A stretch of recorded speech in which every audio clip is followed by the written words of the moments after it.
Hey you guys, what's up? It's Anime Blaze coming to you with another video, that is right. And in this particular video, I want to talk to you guys about the first episode of Ghost in the Shell Arise that premiered like a couple of days ago. Uh, I saw the first episode and it was amazing. But more specifically, in this video, I'm going to be talking to you guys not really much about the story.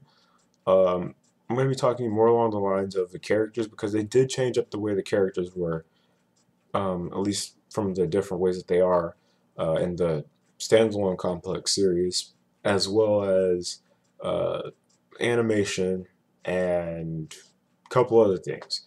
Those are the main things, though: characters, animation, and just an overall feel for this show that makes it a little bit different from standalone complex. So let's start with the characters. The characters, we're going to start off with the major because unlike the standalone complex series, Ghost in the Shell Arise actually seems to deal a lot more, in fact, with the major than the whole team altogether. In fact, in the first episode, Section 9 isn't even exactly put together yet. So the major, like each one of the characters, everything like that, you got Bato, the Major, Togusa, Saito, Pazu, Boma, and Ishikawa, or yeah, all of them.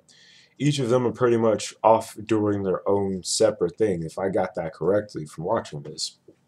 Um, Bato isn't with Section 9. He's off. He's still a ranger when on the first episode, so he has his own things that he's doing. Togusa is still a cop, like a regular investigator and everything like that, so he's still a regular cop. Pazu just seems to be like an undercover cop, just undercover.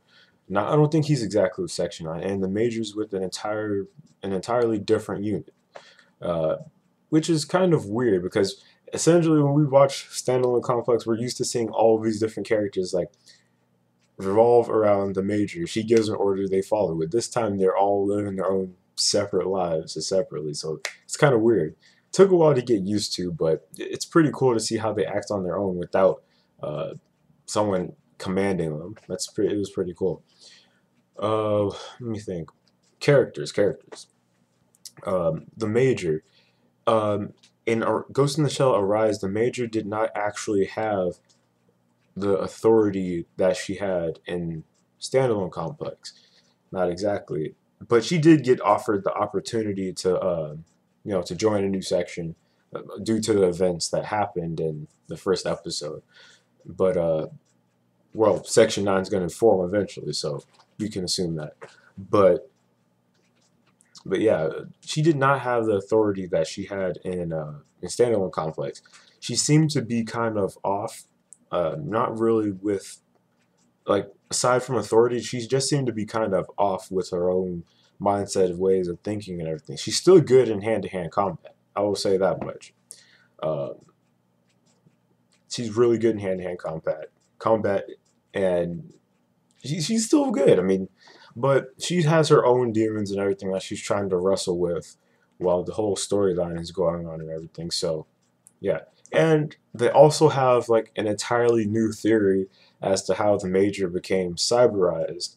Um, as you remember in Ghost in the Shell, like in Standalone Complex, you had it to where they said some accident happened when she was really young, and she had to be transferred through cybernetics into as she grew, she had to get transferred into more and more different bodies.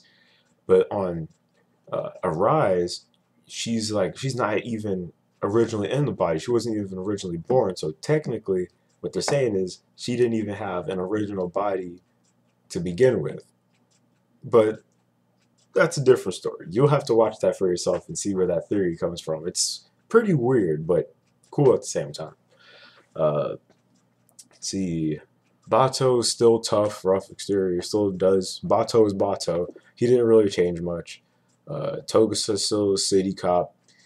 Has that kind of demeanor about him that's just like uh, honest to the point, just doing his job kind of thing. Once he's just doing his job. He does what he has to do and everything.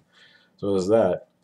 Uh, Pazu, I don't know. Something about Pazu looks a little bit different, but I don't know. Animation. The animation was really, really top notch. It was really great.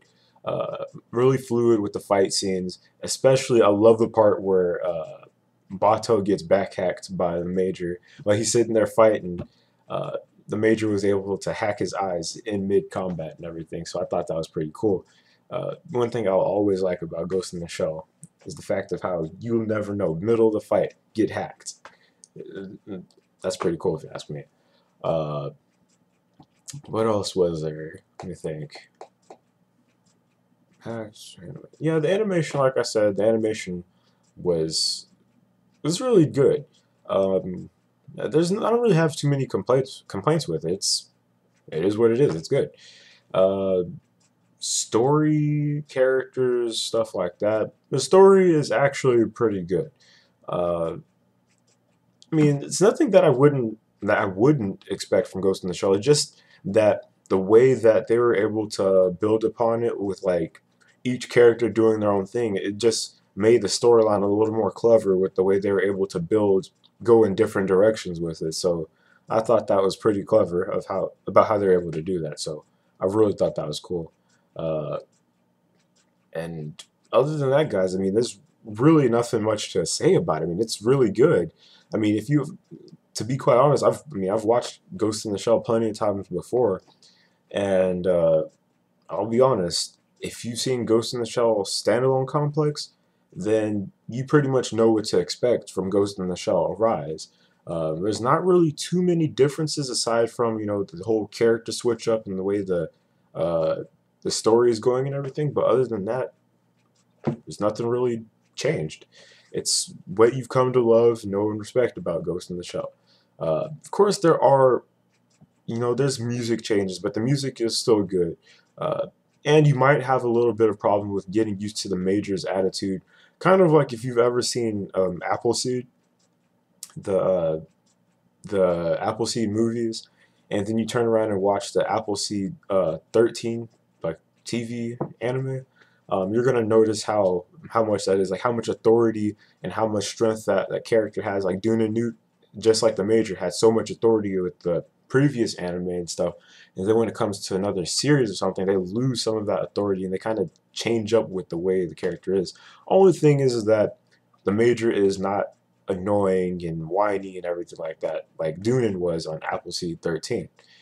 Only difference. But all in all, what do I give episode 1 of Ghost in the Shell Arise? I'll give it about an 8 or a 9 out of 10.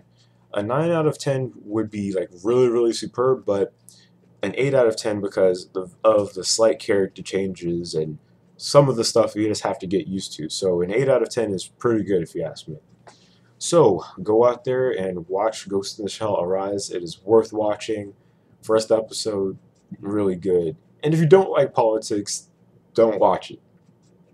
I'll just say that about Ghost in the Shell right now. If you don't like politics, there's no point in even watching it because that's what it's about. Anyway, I'll catch you guys later and whatever may be happening that I decide to do. And watch it. You know what? Hold on. Scratch that last part. Forget the politics part. Watch it anyway because it's worth watching. Alright, later.